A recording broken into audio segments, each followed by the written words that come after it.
The village of whispering winds.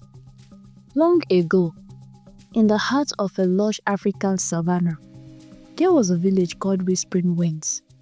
The name came from the way the wind played through the tall bamboo trees, carrying secrets and stories to anyone who listened. It was a place filled with the rhymes of drums, the scent of roasted maize, and the laughter of children running barefoot in the sun. But for one girl, laughter was a distant dream. Her name was Amani, and she was different from the other children in Whispering Winds. Her eyes were an unusual shade of amber, gleaming like the sun's rays at dawn. Her hair coiled tightly like the spirals of a snare shell. Her skin glowed with a strange radiance that seemed to intensify under the moonlight. This uniqueness, instead of drawing admiration, made her a target. Amani the Odd, the children chanted as they saw her walk by. They threw pebbles and whispered cruel words behind her back. "She's cursed. That is why the rains haven't come." The village had been enduring a long drought, and in their desperation, they tend to blame the one who stood out. Amani's heart ached, but she never cried in front of them.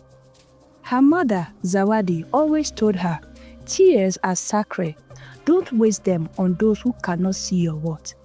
Zawadi was a weaver, known for creating the finest kente cloth in the village. Each night, she told Amani stories of their ancestors and sang songs of courage and hope. But even her mother's comforting words couldn't shield Amani from the pain of being an outcast.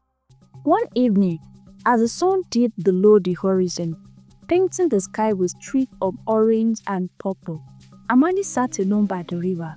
She dipped her toes into the cool water, letting the gentle ripples soothe her. Suddenly, she heard a voice, soft but commanding.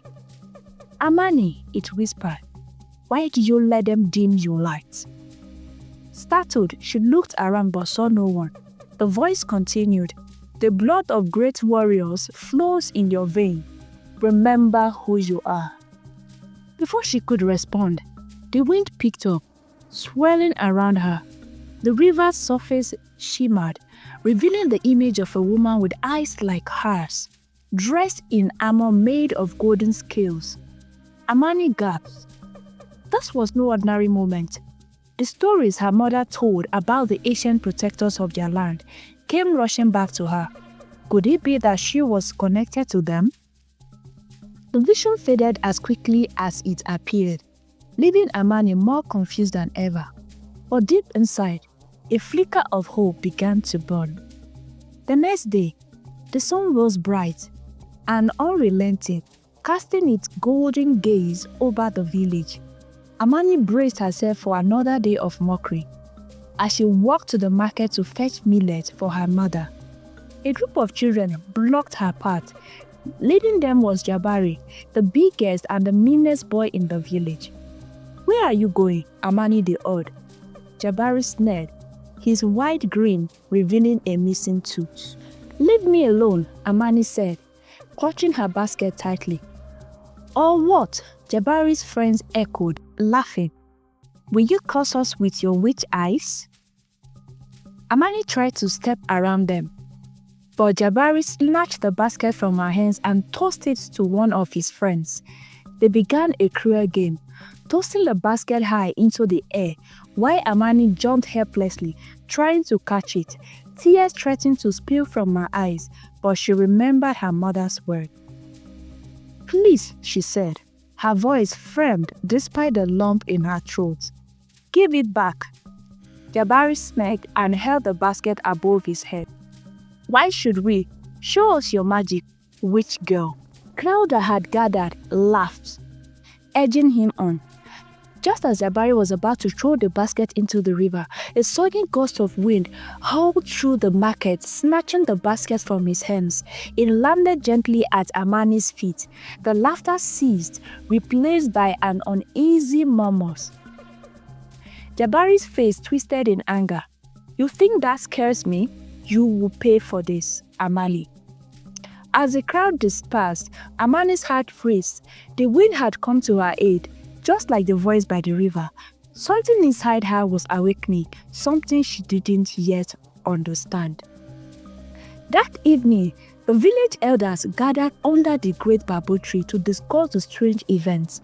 The elders were the keepers of tradition, their wisdom respected by all. "This is no ordinary girl," said Elder Nja, her voice tinged with concern. "The winds have chosen her." "The winds?" scoffed Elder Kofi. "Or the spirit that brings misfortune?" "Let us not be hasty," said Elder Ayo, the oldest and the wisest among them. "Amani's uniqueness may be a gift, not a curse, but we must tread carefully." Meanwhile, Amani listened from behind a nearby hut. Her heart sank. Even the elders were suspicious of her. She decided to seek answers on her own. That night, she returned to the river where the vision had appeared.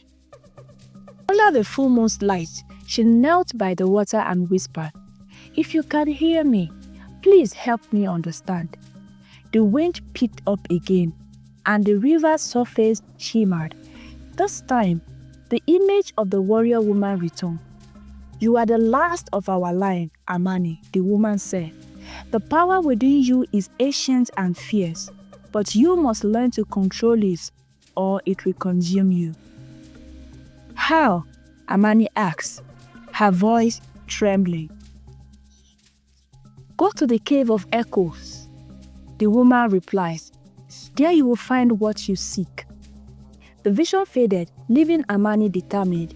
She knew the cave of echoes was far beyond the village at the edge of the whispering forest. It was said to be a place of great danger where only the brave dared to venture.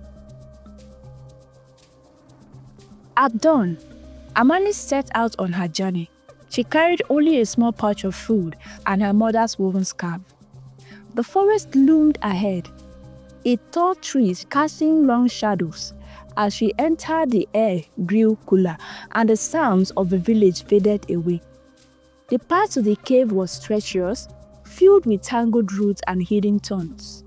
But Amani pressed on, guided by an inner strength she didn't know she had. Along the way, she encountered challenges that tested her courage. She faced a snake blocking her path, a sudden storm that threatened to turn her back, and air whispers that seemed to come from nowhere. Finally, she reached the Cave of Echoes. Its entrance was framed by jagged rocks, and a strange hum emanated from within. Taking a deep breath, Amani stepped inside. The cave was dark, but faint glowing symbols lit the walls, pulsing like a heartbeat. As she ventured deeper, she heard voices, not threatening, but guiding. "You are stronger than you believe," they said. "Face your fear and you will find your power." At the heart of the cave, she found a pool of shimmering water. As she looked into it, the warrior woman appeared once more. "This is your final test, Amani. Step into the pool and confront your reflection. Only then will you unlock your true potential." With trembling hands, Amani stepped into the pool. The water was cool and seemed to hum with energy. As she gazed at her reflection, it began to shift. She saw images of her torment, Jabari and the others laughing, the elders' doubtful faces, and her own pain and loneliness. But then, the images changed. She saw herself standing tall, her amber eyes glowing with power, her hair blowing like a lion's mane. She saw the winds swirling around her, bending to her will. She realized that her uniqueness was not a curse but a gift. "You are ready," the voices said. As she stepped out of the pool, she felt a surge of energy coursed through her. The symbols on the cave walls glowed brighter, and the wind outside roared in approval. When Amani returned to the village, she was no longer the timid girl they had mocked. She was a force of nature. When Jabari and his gang tried to confront her again, a simple wave of hand sent a gust of wind that knocked them off their feet. The villagers watched in awe as she used her power to bring rain to their drought-stricken land. The elders humbled, acknowledged her as the protector of whispering winds. Amani had found her place not as an outcast but as a heroine. And so, the girl who was once bullied became a legend, her story carried by the winds to inspire generations to come.